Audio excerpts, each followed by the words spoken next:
بسم اللہ الرحمن الرحیم۔ السلام علیکم ورحمۃ اللہ وبرکاتہ۔ میں ہوں محمد صادق شاہ اور آپ دیکھ رہے ہیں صادق ٹی وی یوٹیوب چینل۔ کئی دنوں سے مسلسل ہم جو ویڈیوز کر رہے ہیں وہ سفر کے مہینے کے متعلق سے شروع ہو کر سفر کے مہینے کے متعلق جو خیالات ہیں، توہمات ہیں اور اس کو جو منحوس سمجھا جاتا ہے، تو ہم نے اس کے بارے میں بتایا کہ مہینوں میں دنوں میں کوئی نحوست نہیں ہوتی، نحوست جو ہے صرف اپنی بدعمالیوں کی ہوتی ہے۔ اسی طرح نیک شگون، بدشگونی اور بدفعلی کے بارے میں کہ یہ بھی مشرکین کا ایک عقیدہ ہے اور خیالات ہے کہ پرندہ دائیں طرف اڑنے سے اور سامنے بلی گزر جانے سے یہ ہو جاتا ہے، وہ ہو جاتا ہے۔ تو یہ بھی،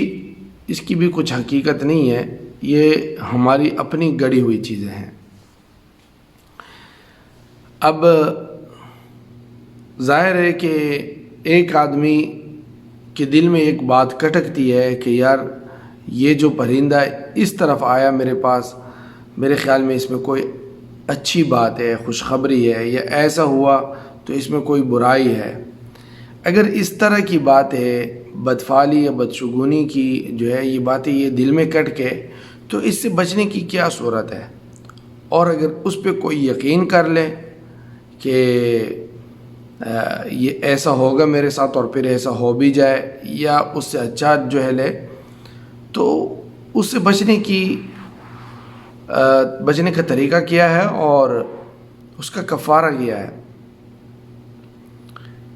حضرت عبداللہ ابن عمر رضی اللہ تعالیٰ عنہ سے روایت ہے کہ نبی کریم صلی اللہ علیہ وسلم نے فرمایا، من ردته الطیرہ من حاجت فقد اشرک، جس کو بدفعلی اپنی ضرورت سے روک دے تو اس نے شرک کیا۔ کچھ ہو رہا ہے اور مثال کے طور پر پرندہ کوا آ گیا، کائی کائی کر رہا ہے، اور اس نے اسے کچھ برا لیا، مطلب لیا، اور اس کے ساتھ برا ہو بھی گیا اور اس نے اس کا یقین کر لیا، تو اس نے شرک کیا۔ قالوا یا رسول اللہ ما کفارۃ ذلک، نبی کریم صلی اللہ علیہ وسلم سے صحابہ نے عرض کیا، یا رسول اللہ اس کا کفارہ کیا ہے؟ تو نبی کریم صلی اللہ علیہ وسلم نے فرمایا، ان یقول احدہم، کہ تم میں سے کوئی یہ کہے، اللہم لا خیر الا خیرک ولا طیر الا طیرک ولا الہ غیرک، کہ اے اللہ ہر قسم کی خیر آپ کی قبضہ قدرت میں ہے، اور ہر قسم کے پرندے اور جانور اور دوسری چیزیں جس سے بدفعلی آدمی لے لیتا ہے آپ کی قبضہ قدرت میں ہے، اور آپ کے سوا کوئی معبود نہیں۔ اسی طرح حضرت بریدہ رضی اللہ تعالیٰ عنہ سے ایک لمبی حدیث میں روایت ہے کہ بدفعلی پیش آنے کے وقت یہ دعا پڑھ دینی چاہیے، اللہم لا طیر الا طیرک ولا خیر الا خیرک ولا حول ولا قوة الا باللہ، جس کا معنی بھی پہلے جیسا ہے کہ اے اللہ ہر قسم کے پرندے اور جانور اور دوسری چیز جس سے بدفعلی لی جاتی ہے آپ کی قبضہ قدرت میں ہے، اور ہر قسم کی خیر آپ کی قبضہ قدرت میں ہے، اور آپ کی مدد کے بغیر ہمیں نہ بھلائی کی طاقت ہے اور نہ برائی سے بچنے کی ہمت ہے، ولا حول ولا قوت الا باللہ، کسی نیکی کی قوت وہ بھی آپ کی مدد کے بغیر، اور کسی برائی سے بچنے کی جو ہے ہمت وہ بھی اللہ کے ارادے کے بغیر ہمارے پاس نہیں ہے۔ تو یہ دعا پڑھے۔ اسی طرح حضرت عروہ بن عامر رضی اللہ تعالیٰ عنہ سے روایت ہے کہ نبی کریم صلی اللہ علیہ وسلم کے سامنے بدفعلی کا ذکر کیا گیا، تو آپ صلی اللہ علیہ وسلم نے فرمایا کہ نیک فعل اچھا ہے، اور مسلمان کی شان یہ نہیں کہ اس کو بدفعلی کسی کام سے روک دے، اور جب تم میں سے کوئی کسی کو ناپسندیدہ بات پیش آئے تو یہ کہے، اللہم لا یأتی بالحسنات الا انت ولا يدفع السیئات الا انت ولا حول ولا قوة الا باللہ۔ نبی کریم صلی اللہ علیہ وسلم نے فرمایا کہ مسلمان کی شان نہیں کہ وہ کسی بدفعلی پہ یقین کر کے اور اپنے کام سے رک جائے، کہ بھئی یہ تو میرے سامنے بلی گزر گئی، یہ گدھا آ گیا، وہ ہو گیا، یہ ہو گیا، اور پھر وہ اپنے جس کام کا ارادہ کیا وہ اسے رک جائے کہ یہ تو میرے لیے برا ہونے والا ہے، تو یہ مسلمان کی شان نشانی. ہاں نیک فعل اچھا ہے، اور اس کی ہم انشاءاللہ آگے ویڈیو میں کہ نیک فعل کیسا ہے اس پہ بتائیں گے. اللہ اور نیک فعل جب نبی کریم صلی اللہ علیہ وسلم جب تم کو ناپسندیدہ بات پیش آئے تو یہ کہے اللہم لا یأتی بالحسنات الا انت ولا یدفع السیئات الا انت ولا حول، کہ اللہ آپ کے علاوہ کوئی اچائی بھیجنے پر قادر نہیں اور آپ کے علاوہ کوئی برائی کو دور کرنے پر قادر نہیں، اور اے اللہ تیری مدد کے بغیر ہمیں نہ بھلائی کی طاقت ہے اور نہ برائی سے بچنے کی ہمت ہے. یہاں پہ فائدے کی ایک بات ذکر کی جاتی ہے کہ بدفعلی اور بدشگونی کی بنیاد پر انسان اپنے آپ کو پریشانی اور الجھنوں میں مبتلا کر دیتا ہے. کسی چیز کی بدفعلی لی، اب یہ تمہارے دل و دماغ میں یہ بات گھومتی رہتی ہے کہ یار ایسا نہ ہو، مجھے ایسا نہ ہو. آپ الجھنوں کی شکار ہو جاتے ہیں، پریشانیوں کی شکار ہو جاتے ہیں.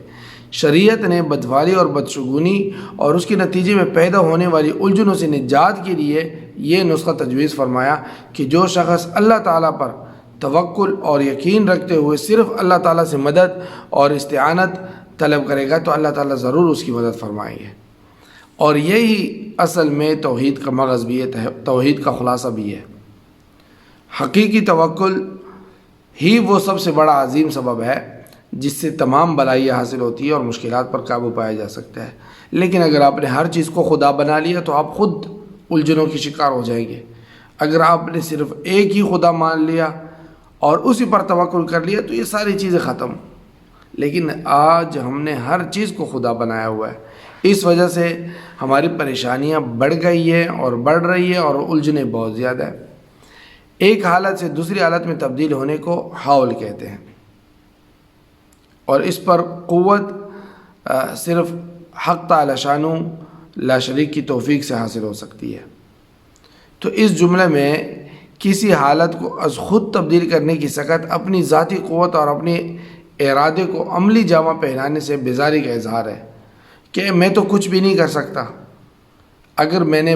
بدفعلی لی ہے تو اس کا یہ مطلب ہے کہ یہ چیز میرے کام میں اثر انداز ہو گئی ہے، حالانکہ اللہ رب العزت ہی سب کچھ کرنے والے ہیں، وہی حالات کو بدلنے والے ہیں، وہی حالات کو جو ہے بگاڑنے والے ہیں، وہی حالات کو بہتر کرنے والے ہیں.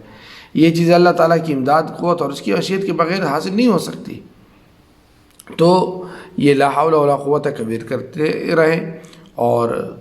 انشاءاللہ اس طرح بدشگونی سے بچتے رہے گا. تو بدشگونی کی کھٹک کے وقت کہ بدشگونی یا بدفعلی جو ہے آپ کے دل میں کھٹ کے پڑھی جانے والی دعاؤں میں یہ واضح کر دیا گیا ہے کہ انسان کو چاہیے کہ وہ اپنے دل کو تمام دنیا کی چیزوں کی یقین سے الگ کر کے صرف اللہ تعالیٰ سے وابستہ کر لے، اللہ تعالیٰ کے ساتھ جوڑ دے. کیونکہ نفع اور ضرر دینا یہ کسی نعمت سے اللہ تعالیٰ کا جو ہے مالا مال کرنا صرف اللہ تعالیٰ کے اختیار میں ہے. آپ کسی نعمتیں سے مالا مال ہو، نفع و نقصان جو ہے اس کے، تو یہ صرف اللہ تعالیٰ کی طرف سے ہے اور اللہ تعالیٰ کے اختیار میں ہے، کسی جو ہے بدفعلی اور کسی چیز کے ہونے میں نہیں ہے. اور جس شخص کے دل میں بدفعلی کا، بدشگونی کا احساس اور خیال پیدا ہو تو مذکورہ دعائیں پڑھنا بہت ہی مناسب ہے، جن سے دل کو سکون اور اطمینان حاصل ہوگا اور شیطانی وساوس دور ہو جائیں گے. ان دعاؤں کی سب سے بڑی خصوصیت یہ ہے کہ ان سے یقین ہوتا ہے کہ سوائے اللہ تعالیٰ کے کسی چیز میں بلائی یا تکلیف پہنچانے کی طاقت نہیں، سوائے اللہ تعالیٰ کے. یہ احساس تو تھوڑا سا پیدا ہو جاتا ہے نا جب آپ یہ دعا پڑھتے ہیں. تو اگر آپ حدیث میں جو الفاظ ذکر کیے گئے ہیں دعاؤں میں، اگر آپ انہی الفاظ کو دہرا لیں تو یہ بہت ہی اچھا ہے، ورنہ اپنی زبان میں بھی ان کے معنی ادا کر لینا ہی کافی ہے. یعنی ایک مرتبہ آپ نے یہ دعا پڑھ دی اور آپ ذہن میں آپ کا جو ہے اس کا معنی مفہوم ہے تو وہ بھی کافی ہے کہ آپ اس کو تھوڑا سا مستحضر تو کر لینا. اور اگر کوئی الفاظ ادا نہ کرے بلکہ ان الفاظ کا مفہوم ہی اپنے عقیدہ اور دل و دماغ میں حاضر کر لے تب بھی فائدے